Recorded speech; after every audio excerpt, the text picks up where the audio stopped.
അന്ന് ഞാൻ അങ്ങനെ പെരുമാറിയത് വിഷമമായോ? അങ്ങനെ എന്തെങ്കിലും ഉണ്ടോ?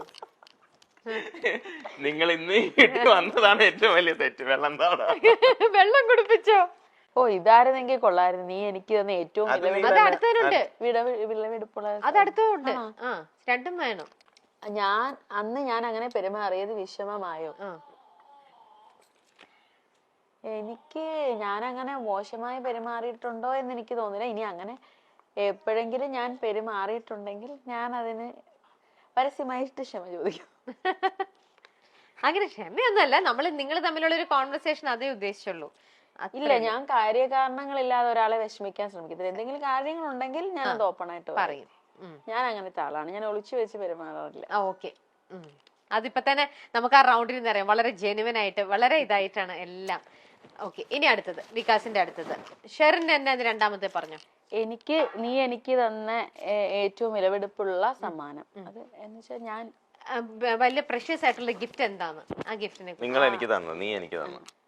അത് ഇപ്പൊ ഏറ്റവും വിലപിടിപ്പുള്ള ഏറ്റവും വിലപിടിപ്പുള്ളതെന്ന് പറയുമ്പം നാരായണി തന്നെ. അതിൽ വലിയ വിലപിടിപ്പുള്ളതൊന്നും ഞാൻ കൊടുത്തിട്ടില്ല. ഇനി എനിക്ക് കൊടുക്കാൻ പറ്റത്തില്ല. അവള് തന്നെയാണ് ഏറ്റവും വിലപിടിപ്പുള്ളത്. Very true. ഓക്കെ, ഇനി വികാസിന്റെ. Thanks for that. എന്നിൽ നിനക്ക് ഏറ്റവും അധികം ഇഷ്ടപ്പെട്ടത് നിനക്ക് ഏറ്റവും ഇഷ്ടപ്പെട്ടത് എന്താണെന്ന് ഓഫ് കോഴ്സ് ഞാൻ എപ്പോഴും സോറി പറയും. കറക്റ്റ് ആണോ? ഏതെങ്കിലും ഒരു ചെറിയ മിസ്റ്റേക്ക് ഉണ്ടെങ്കിൽ അന്നേരം എന്നോട് ഒരു 5 മിനിറ്റിനകം സോറി പറയാറുണ്ട്. അങ്ങനെ കൂട്ടുകൂടും. ഞാനാണ് അന്നേരം ഇച്ചിരി മസിൽ പിടിക്കാറുണ്ട്. അങ്ങനെയാണ്. ഓക്കെ, അത് വലിയൊരു ഇത് അപ്രീഷിയേറ്റ് ചെയ്യേണ്ട ഒരു കാര്യം തന്നെയാണ്. കാരണം എല്ലാവരും സോറി പറയാൻ വളരെയധികം ഈഗോ ഉള്ള മനുഷ്യരാണല്ലോ നമ്മുടെ ഇപ്പോഴിവിടെ. ആ ഒരു ഈഗോയിസ്റ്റിക് ഇതിൽ ആരും പറയില്ല. ചിലർക്ക് അറിയാം എന്റെ ഭാഗത്താണ് മിസ്റ്റേക്ക് എന്നാലും ഈഗോ കാരണം അത് അഡ്മിറ്റ് ചെയ്യാൻ ബുദ്ധിമുട്ടാണ്. അത് വലിയൊരു മനസ്സാണ് കേട്ടോ വികാസ്. തിരിച്ചും അങ്ങനെയാണ്. ഷെറിലും സോറി ആണ്. പക്ഷെ എപ്പോഴും നമ്മൾ ഒരിക്കലും ഒരു കൈ കൊണ്ട് അടിച്ച സൗണ്ട് വരില്ല. നമ്മൾ 2 കൈ കൊണ്ട് തന്നെ അടിക്കണം സൗണ്ട് വരാൻ. അപ്പൊ നമ്മൾ മനസ്സിലാക്കി. ബിക്കോസ് ഇതിപ്പോ എന്റെ 2ാമത്തെ ജീവിതമാണ്. അപ്പൊ ആദ്യത്തെ ജീവിതം എനിക്ക് പാഠപുസ്തകമായിരുന്നു. അപ്പൊ നമ്മൾ ആ പാഠപുസ്തകത്തിൽ നിന്ന് എന്ത് ചെയ്യാം, എന്ത് ചെയ്തുകൂടാന്ന് നമ്മൾ പഠിച്ചു. അല്ലാതെ അവിടെ അതിന്റെ ഒരു റിപ്പീറ്റ് കോപ്പി പേസ്റ്റ് അല്ലല്ലോ നമുക്ക് ഇവിടെ വേണ്ടത്. അപ്പൊ അതെനിക്ക് പൂർണ്ണ ബോധ്യമാണ്. നമ്മൾ ഓരോ കാര്യങ്ങളും ചെയ്യുമ്പോഴും തെറ്റാണ് നമ്മൾ ചെയ്യുന്നതെങ്കിൽ ആ തെറ്റ് ചിലപ്പോൾ നമ്മൾ ഓരോ നിമിഷം നമ്മൾ തന്നെ ചിലപ്പോൾ ഈ നേരത്തെ ഷെറിൽ പറയുന്നത് ഞാൻ വർക്കിൽ ടെൻസ്ഡ് ആയിരിക്കും, വേറെ പല ടെൻഷനിലും ആയിരിക്കും. അപ്പൊ നമ്മൾ ചിലപ്പോൾ എടുത്ത് എന്തെങ്കിലും പറയും. പക്ഷെ ആ പറഞ്ഞു കഴിയുമ്പോൾ അയ്യോ അതങ്ങനെ പറയേണ്ടിയിരുന്നില്ല. സോ ഞാനത് അപ്പൊ തന്നെ ഞാൻ സോറി പറയും. അത് ഞാൻ ഡിലേ ആക്കത്തില്ല. മകൾ അതെങ്ങനെ ദുഃഖമാവുന്നത്? ഷെറിലിന്റെ ഒരു മോളുണ്ട്.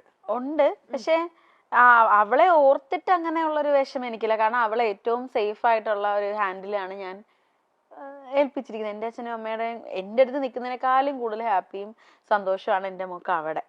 അപ്പൊ അതുകൊണ്ട് അവളെ കുറിച്ച് എനിക്ക് അങ്ങനെ ഒരു വേവലാതി ഇല്ല.